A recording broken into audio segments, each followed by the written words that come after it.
Hey everybody, it's Anna. Time for a new tarot story this week. So we start this week with the Tuesday card, and for that we have the Eight of Cups reversed. So I connect the number 8 to feeling empowered and in flow, and cups are connected to the intuition, which is about following your heart or your intuition, connecting with other people, and feeling emotionally fulfilled.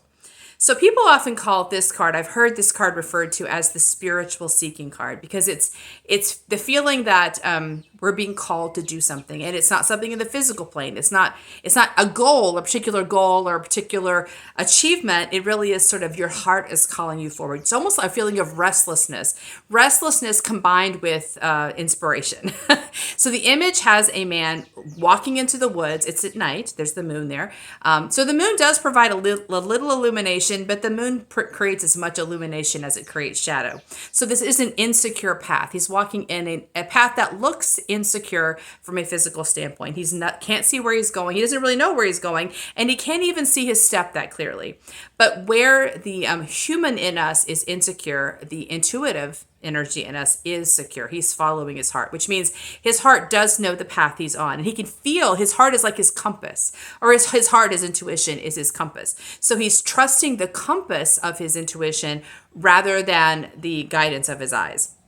He's also leaving behind these 8 cups, which represents his current blessings, his current wealth. It's like he's abandoning what he knows, the known treasure, for the unknown thing that is calling him.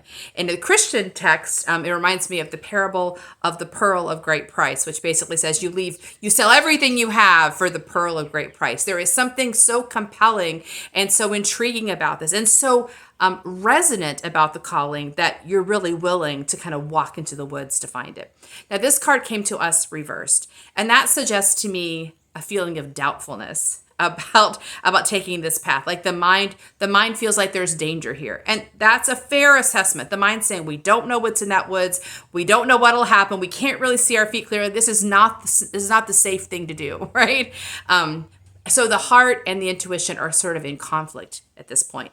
Now, if you are, but if you're on a spiritual path, like you're in a path of spiritual seeking, not a path of survival, which is okay. That's a different kind of, like, survival is about achieving resources, trying to feel secure in your resources and living, right? That's survival. If that's not your life's goal, if your life's goal is expansion and the spiritual path, then really the intuition is the real leader, because it's the one that leads you into expansion, because it can see what the mind can't see yet, right? So it really is about like negotiating this conversation between the mind and the intuition. What the mind is raising is valid. These are valid concerns.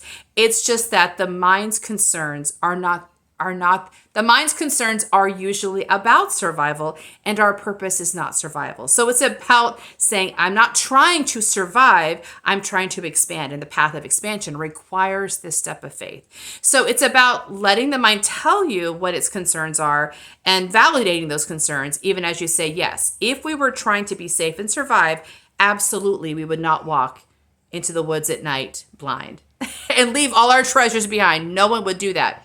But since that's not our goal, we're being asked to do something different and help the mind, like, almost like getting the mind to play along, getting the mind to get on your team and agree to something that seems kind of crazy, because the goal is a spiritual expansion and enlightenment.